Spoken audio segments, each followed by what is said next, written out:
Hello नमस्कार दोस्तों, कैसे हो सभी। आई होप आप सभी बच्चों की तैयारी अच्छे से चल रही है। आरआरबी जेईई 2025 एग्जामिनेशन को यदि आप क्लियर करना चाहते हो तो कुछ चीजों के बारे में समझना बहुत जरूरी है। इस एग्जामिनेशन में बच्चों इस बार कंपटीशन अच्छा खासा मिलने वाला है। रीजन ये है कि वैकेंसीज रिड्यूस हो चुकी हैं और साथ ही साथ लास्ट टाइम के जो बच्चे थोड़े थोड़े नंबरों से रह गए थे वो भी इस बार बहुत अच्छा इंपैक्ट देने वाले हैं। वो अपना 1000% यहां पे एग्जामिनेशन में देने वाले हैं। तो कंपटीशन अच्छा मिलेगा। सोच समझ के यदि पढ़ाई करते हैं, तरीके से स्ट्रैटेजी बनाते हैं, प्लानिंग करते हैं, तो आप बहुत एफिशिएंटली काम कर सकते हैं। दूसरी चीज, 31 अक्टूबर से इसकी फॉर्म फिलिंग शुरू हो रही है। अपने पास डॉक्यूमेंट्स पहले से ही रेडी रखिए। लास्ट तक बहुत सारे बच्चों की फॉर्म फिलिंग छूट जाती है, तो ये सब रिस्क मत लीजिएगा। वीडियो शुरू करते हैं। वीडियो अच्छा लगे लाइक एंड शेयर जरूर करना, और साथ ही साथ आपको कौन से यूट्यूब सेशंस रिक्वायर्ड है उसके बारे में कमेंट सेक्शन पे बता देना, so that we can plan. Okay, तो चलिए शुरू करते हैं। तो बच्चों, इसमें आपकी यदि एलिजिबिलिटी की बात करें तो आपका 3 साल का डिप्लोमा होना चाहिए। जैसे आप सिविल, इलेक्ट्रिकल, मैकेनिकल, एसएनटी, इन सभी डिपार्टमेंट से बिलोंग करते हैं तो प्रॉपरली 3 साल का डिप्लोमा होना चाहिए। फिर बी और बीटेक वाले यहां पे एलिजिबल हैं, और या फिर आप बोल सकते हो डिप्लोमा से जो डायरेक्ट बीटेक के अंदर हैं वो भी एलिजिबल होंगे। फाइनल ईयर वाले बच्चे एलिजिबल नहीं है, जो 4th ईयर के अंदर हैं, ठीक है, डिप्लोमा के लास्ट ईयर में है, तो वो फाइनल ईयर वाले बच्चे यहां पे एलिजिबल नहीं है। 2024 के अकॉर्डिंग ये आया था, और सेम चीज 2025 के अंदर भी कंटिन्यू रहने वाली है। अब जैसे मैं बात करूं तो सिविल वाले बच्चे सी और डीएमएस डिसिप्लिन में एलिजिबल हैं। इलेक्ट्रिकल वाले इलेक्ट्रिकल में भी, मैकेनिकल, डीएमएस, ट्रैक, इन सभी वैकेंसीज पे वो अपनी एग्जामिनेशन के लिए फाइट कर सकते हैं। Mechanical, electrical, mechanical, DMs and track. Electronics के लिए electrical, mechanical, DMs, track and SNT, and इसी तरीके से सीएमए के लिए आपकी उस पर्टिकुलर डिसिप्लिन में एलिजिबल है। तो ये तो इनकी हो गई बेसिक एलिजिबिलिटी। अब इसके अंदर आ रहे हो तो बच्चे आप फॉर्म फिलिंग जरूर करिएगा। नेक्स्ट चीज, यदि हम बात करते हैं कि एज लिमिट क्या रहेगी, तो बहुत सारे बच्चों का था कि यार सर हमारी एज तो इस बार निकल जाएगी क्या। तो नोटिफिकेशन के अंदर तो आपको सब कुछ पता ही चलेगा, बट अकॉर्डिंग टू 2024 सेम ही कंटिन्यू रहने वाला है। 18 साल से 33 साल के बच्चे यहां पे एलिजिबल होते हैं, ठीक है, ये जनरल कैटेगरी के लिए। पर यदि आप एससी एंड एसटी कैटेगरी से बिलोंग करते हैं तो 5 साल का एक्स्ट्रा रिलैक्सेशन मिलेगा। मतलब 33+5 मतलब 38 साल तक आप एलिजिबल हैं। दूसरी चीज, ओबीसी नॉन क्रीमी लेयर वाले 3 साल के लिए एलिजिबल हैं। इस चीज का बहुत अच्छा बेनिफिट है। तो जो बच्चे इस कैटेगरी के अंदर आ रहे हैं तो डेफिनेटली इसका फायदा उठाएं। एक्स सर्विस मैन के लिए डिफरेंट कैटेगरीज देख रहे हैं, यहां पे आप चेक कर सकते हैं 3 साल, 6 साल और 8 साल। तो इन डिफरेंट कैटेगरीज के हिसाब से आप एलिजिबिलिटी अपनी चेक कर लीजिए। क्लियर। बाकी यदि यदि आपकी कोई भी कैटेगरी नहीं है तो आप जनरल कैटेगरी के अंदर आते हो, ये चीज दिमाग के अंदर रखो। अब बात करते हैं यार कि पेपर का पैटर्न कैसा होता है। तो पहली चीज समझ लीजिए, आपका टारगेट है ना अच्छा खासा होना चाहिए। 100 मार्क्स का पेपर है, और 100 मार्क्स में, ठीक है, आपका जो टारगेट होना चाहिए वो 75 प्लस होना चाहिए। तो आपका टारगेट 75 से 80 का होना चाहिए। और मैं तो यदि आपको प्रीवियस सिनेरियो के हिसाब से बताऊं 2024, आप हर जोन के हिसाब से यदि आप अपने आप को सेफ मानते हैं तो रॉ स्कोर जो है, रॉ स्कोर थोड़ा सा हाई रखेंगे तो उतना बेटर। तो आप जनरली 80 to 85 लेके रखिए। फिर बाद में नॉर्मलाइजेशन के बाद में कहीं ना कहीं 75 से 80 के बीच में जनरल आ जाता है। अब यार इतना मार्क्स लाने के लिए इतना टफ फाइट होगा और वैकेंसीज भी कम है, तो ये थोड़ा सा रॉ इसको थोड़ा ऊपर भी रखेंगे तो उतना बेटर आपके लिए काम करेगा। अब बात करते हैं, ये पहला पेपर होता है, फिर उसके बाद में दूसरा पेपर होता है, फिर बाद में आपके डॉक्यूमेंट वेरिफिकेशन एंड मेडिकल होते हैं। बात ऐसी है कि सर पहले पेपर में क्या क्या चीजें पूछता है, पूरा नॉन टेक्निकल है। और यदि आप टेक्निकल फील्ड से हैं तो आपको अभी डायरेक्टली स्विच हो जाना चाहिए, क्योंकि नोटिफिकेशन के बाद में ज्यादा समय देगा नहीं। तो सीबीटी 1 एग्जामिनेशन जो मैं एक्सपेक्टेड आपको बोल सकता हूं, आपको 3 मंथ्स आपको मिलेंगे। कितने मंथ्स मिलेंगे? 3 मंथ्स मिलेंगे। मतलब आप देख लीजिए नवंबर, दिसंबर, जनवरी। तो जनवरी के एंड तक आपका पेपर, जनवरी के एंड तक या फेब के स्टार्टिंग में आपका पेपर हो सकता है। और ये है आपका सिलेबस, जिसमें पूरी कंप्लीट मैथमेटिक्स जो एसएससी और डिफरेंट रेलवे एग्जामिनेशंस में आती है वैसी मैथ्स आपको पढ़नी है। तो आप डिफरेंट जो बुक्स हैं वो रेफर कर सकते हैं, उसके अकॉर्डिंग मैं अलग से भी वीडियो बना दूंगा, उसका टेंशन मत लीजिए। तो आपको मैथमेटिक्स, इंटेलिजेंस, रीजनिंग और अवेयरनेस और जनरल साइंस, तो ये आपको पूरा कवर करना है। अब इसमें से सर हम शुरू कहां से करें? सबसे बड़ा क्वेश्चन कि सर हम मैथमेटिक्स को लेके चलें। जो सबसे ज्यादा प्रायोरिटी आपकी कौन सी है, जो जिससे ज्यादा स्कोर कर सकते हो, वो है आपकी रीजनिंग। क्यों? क्योंकि ऐसा कोई एग्जाम नहीं जहां पे रीजनिंग पूछता ही नहीं है। बाकी जनरल साइंस फिर भी कुछ में पूछता है, कुछ में नहीं पूछता है। है ना। पर रीजनिंग जो है वो सबके अंदर, हर एग्जामिनेशन के अंदर कुछ ना कुछ मार्क्स का वेटेज जरूर दिया जाता है, और एसएससी के अंदर तो इसको 50 मार्क्स का वेटेज दिया गया। तो जो बच्चे एसएससी जेई एग्जामिनेशन की तैयारी कर रहे हैं उनको कोई दिक्कत ही नहीं आएगी, वो रीजनिंग अभी से शुरू करके रखें। साथ साथ में आप, एक तो हो गया न्यूमेरिकल बेस्ड और एक हो गया आपका कौन सा, ठीक है, थ्योरेटिकल बेस्ड। तो इन दोनों को पैरेलल में रख के करिए, ठीक है। आधा आधा जो टाइम है अपने दिन का वो डिवाइड करिए रीजनिंग के लिए, और आधा पोर्शन डिवाइड कर लिए किसके लिए, जनरल साइंस के लिए। और ट्राई करिए कि एक मंथ के अंदर ये पूरा सिलेबस खत्म हो जाए। फिर उसके बाद में मैथमेटिक्स और जनरल अवेयरनेस पढ़ना शुरू कर दीजिएगा। ट्राई करिएगा कि वीकली मैगजीन्स जनरल अवेयरनेस के लिए आप पढ़ सकें, उतना बेटर आपको काम करेगा, ठीक है।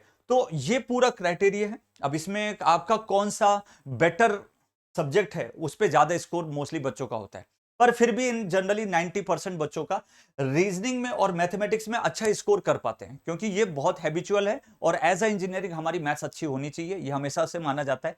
और उसी बेस पे क्वेश्चन आते हैं, बहुत ज्यादा टफ भी नहीं है और बहुत ज्यादा इजी भी नहीं है, नॉर्मल लेवल के रहते हैं जो आप आराम से कर सकते हैं और अच्छा खासा स्कोर कर सकते हैं इन दोनों सब्जेक्ट को मिला के। क्लियर? तो ये चीज ध्यान रखना।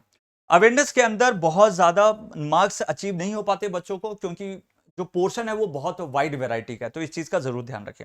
बाकी साइंस के अंदर एसएससी जेई के प्रीवियस ईयर क्वेश्चंस, आरआरबी के प्रीवियस ईयर क्वेश्चंस यदि आप अच्छे से कर लेते हैं, मैं आपको बता रहा हूं मोटा मोटी आप 25 मार्क्स तक इजीली गेन कर सकते हैं। तो ये बहुत अच्छा स्कोरिंग होता है।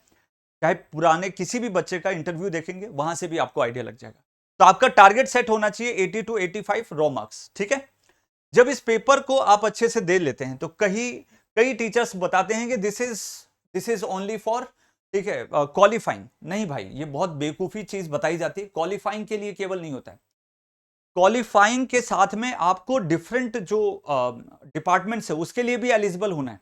अब मान लीजिए कि आप केवल, और आपका मार्क्स ऐसा आया जिसमें आप केवल एक ही डिपार्टमेंट के अंदर एलिजिबल हैं, तो बेटा उस केस के अंदर जब सीबीटी 2 के मार्क्स काउंट होंगे ना, तो आपसे हायर वाला बच्चा उसके अंदर सेलेक्ट हो जाएगा, आप रह जाओगे।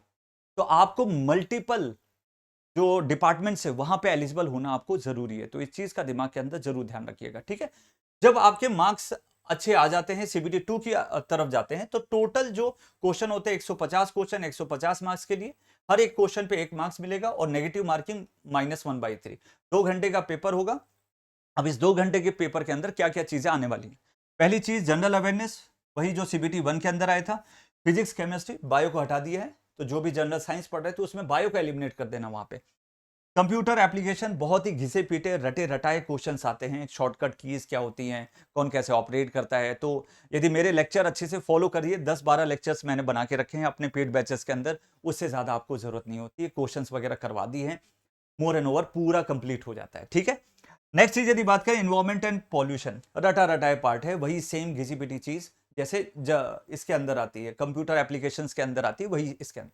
गवर्नमेंट की जो लेटेस्ट जो मतलब इसके बारे में अपडेट्स रहती हैं, ठीक है, और डिफरेंट स्कीम्स होती हैं, वो सब इसके अंदर इंक्लूड हो जाती हैं और क्वेश्चन पूछे जाते हैं, ठीक। तो इस चीज का जरूर ध्यान रखना कि आप लेटेस्ट गवर्नमेंट की जो स्कीम्स है उसके लिए आप मतलब अपडेटेड रहें, उसके बारे में पढ़ के रखें, कैसे कर रहा है। एटलीस्ट छोटे मोटे पॉइंट तो आप अपने नोट्स के अंदर इंक्लूड करके जरूर रखना। बाकी जो इसका स्टैटिक पोर्शन है वो हमने अपने बैचेस के अंदर करवा के रखा है, वो कर लीजिएगा। ज्यादा यदि आप देखेंगे तो 9th-10th की बुक के जो इन्वायरमेंटल वाले पोर्शंस रहते हैं उसी के अंदर, साइंस के अंदर मोस्टली आपको देखने को मिल जाता है, वहां से आप पढ़ सकते हैं। टेक्निकल एबिलिटी जो है वो बड़ा इंपॉर्टेंट है यहाँ पे। तो मोस्ट ऑफ द स्कोर जो बच्चे करते हैं वो यहां पे करते हैं। क्यों?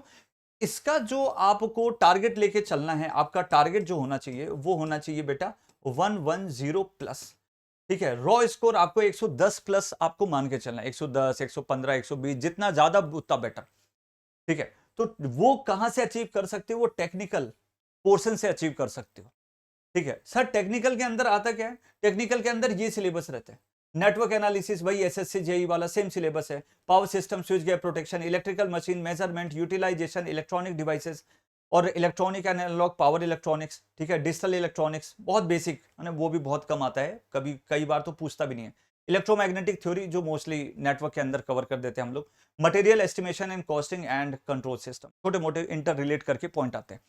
तो ये है पूरा कैटेगराइजेशन, यहां पे देख लीजिए। तो मोस्ट ऑफ द वेटेज जो बच्चे देखोगे स्टार्टिंग के 5 सब्जेक्ट से ही हो रहा है, तो पहली तो प्रायोरिटी आपकी ये रहेगी कि इन 5 सब्जेक्ट्स को आप क्या करो, पकड़ में रखो। अब जैसे नोटिफिकेशन आ गया तो उसके बाद में एग्जाम डेट का भी क्या पता खुलासा कर दे, है ना?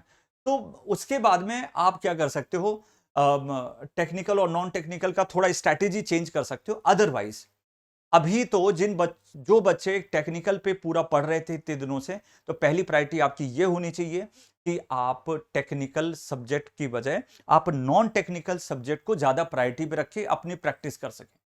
तो बच्चों आपको क्या करना है, डायरेक्टली स्टार्ट करना है, start from non technical portion, non technical portion. तो ये चीज जरूर ध्यान रखना कि नॉन टेक्निकल पोर्शन से स्टार्ट करना है। अब स्टार्ट करने के लिए भी टारगेट आपका होना चाहिए कितना, 2 मंथ्स में सिलेबस खत्म। सर इतना ज्यादा, 2 मंथ सिलेबस कंप्लीट, ये टारगेट होना चाहिए। क्यों? क्योंकि लास्ट का जो 1 मंथ बचेगा वो केवल रिवीजन और टेस्ट के लिए होना चाहिए। ये मैं आपको अभी बोल रहा हूं, यदि एग्जाम के लिए सीरियस हो यही फॉलो करना, रिवीजन एंड टेस्ट, और बहुत सारे एमसीक्यू की जो प्रैक्टिस आप करते हैं वो करना है। अब 2 मंथ में जो पहला मंथ आपको डिवाइड करना है, फर्स्ट मंथ वो आपको किस चीज के लिए डिवाइड करना है? फर्स्ट मंथ आपको डिवाइड करना है आपका रीजनिंग एंड, ठीक है, जनरल साइंस, ठीक है, ये आपको करना है, ठीक है। और मैं भी YouTube पे अभी जनरल साइंस के बहुत सारे एमसीक्यू की सीरीज जो है वो शुरू करने वाला हूं, तो आप उससे जुड़ के अपनी प्रैक्टिस कर सकते हैं। तो ये अभी जल्दी से मैं अनाउंस कर दूंगा, यदि आप इंटरेस्टेड हैं तो मुझे बताना। जनरल साइंस 9th और 10th लेवल की ही आती है, कोई ज्यादा डिफिकल्ट नहीं आती है, पर एमसीक्यूज की प्रैक्टिस होना बहुत जरूरी है। सो आई विल डेफिनेटली ट्राई कि आपको ऐसे ऐसे क्वेश्चंस की प्रैक्टिस करा दूं जिससे आपका पूरा सिलेबस भी कवर हो जाए और आपको हर एक कंसेप्ट भी समझ में आ जाए। अच्छा, जब ये पहला महीना खत्म हो जाएगा और तब तक आपका ये 2 चीज खत्म हो जानी चाहिए, और सेकंड जो आपका मंथ होना चाहिए, सेकंड जो मंथ वो आपका होना चाहिए किस पे, आपका मैथ्स प्लस आपका कौन सा होना चाहिए, जनरल स्टडीज, जीएस। तो जनरल अवेयरनेस, जनरल स्टडीज, जो भी आप बोलते हो, ठीक है, वो आपका पोर्शन होना चाहिए। तो प्लीज ट्राई करना, जैसा मैंने आपको बताया वही रूपरेखा से शुरू करो, और लास्ट के 1 महीने केवल क्वेश्चंस, रिवीजन, शॉर्ट नोट, कुछ आपके ऐसे पॉइंट जो टेस्ट में फंस गए थे उस समय पे, वो सब आप लास्ट के 1 मंथ में करना। तो 3 महीने का पूरा टारगेट जो है वो अपने दिमाग में सेट करके रखो, और इसी बीच बच्चों आपका एसएससी जेई आएगा, तो बहुत अच्छा फायदा हो जाएगा आपको रीजनिंग और जनरल साइंस से। तो वहां वो एग्जाम के अंदर भी फायदा हो रहा है, ये भी कवर हो जा रहा है, तो ठीक है, सोने पे सुहागा वाला काम हो गया यहाँ पे। क्लियर है? तो ये बिल्कुल दिमाग के अंदर रखो कि अभी आपको केवल और केवल नॉन टेक्निकल करना है। अब जो बच्चे मतलब टेक्निकल में कमजोर हैं, नॉन टेक्निकल में कमजोर है, और बहुत सारा कंफ्यूजन रहता है कि सर हम कैसे कवर करें, मल्टीपल बुक्स के थ्रू पढ़ना नहीं चाहते, उनको बस ये चाहिए कि ये कुछ पोर्शन है, इसको हम मल्टीपल टाइम रिवाइज कर सकें और अच्छे से मेहनत कर सकें। हमारे बैचेस अवेलेबल हैं, मास्टर प्लस एजुकेशन की एप्लीकेशन डाउनलोड कर लो प्ले स्टोर में जाके, या फिर हमारी वेबसाइट पे www.masterpluseducation.com में जाके आप कोर्सेज को विजिट कर सकते हैं। 2 कोर्सेज आपके लिए सबसे बेस्ट रहेंगे, एक तो प्रॉपर आरआरबी जेई का, जिसके अंदर आरआरबी का टेक्निकल और नॉन टेक्निकल लेटेस्ट पोर्शन के बेस पे हमने इसमें कवर करके रखा है। साथ ही साथ टेक्निकल के जो क्वेश्चन की एमसीक्यू भी रखी है सीबीटी 2 के लिए, तो वो भी आपका यहाँ पे काम हो जाएगा। तो सब कुछ प्रॉपरली हमने यहाँ पे प्रोवाइड कर दिया। एसएससी और आरआरबी का भी एक कंबाइंड बैच है, क्योंकि मोस्ट ऑफ द बच्चे इस बैच के लिए बड़े इंटरेस्टेड हैं। तो ठीक है, more than 500 plus students already enrolled, ठीक है, तो आप भी इसका पार्ट बन सकते हैं केवल 2699। और साथ ही साथ हमने दिवाली का ऑफर दिया है, वो कंटिन्यू है, तो उसमें हमने आपको दे के रखा है 30% का एक्स्ट्रा डिस्काउंट। तो बहुत ही नॉमिनल प्राइस के अंदर ये आपको बैचेस मिल जाते हैं। आराम से जाओ, अपनी पढ़ाई शुरू करो, और कुछ भी डाउट लगे कमेंट सेक्शन में बता दो, हमारे नंबर हैं। और जिस तरीके से हमने सभी एग्जामिनेशन के लिए प्रिपेयर करवाया, लास्ट तक बच्चों का साथ दिया, वैसे ही इस एग्जामिनेशन के लिए भी देने वाले। तो आपका भी सिलेक्शन निश्चित हो तो सोच समझ के पढ़ाई शुरू करिए, और पूरा प्लानिंग के साथ करिए कि 3 महीने के अंदर प्रॉपर आपका रैपअप हो सके। थैंक यू सो मच, और कुछ भी डाउट वगैरह लगे तो आप कमेंट सेक्शन में जरूर बता देना। Thank you so much, bye bye.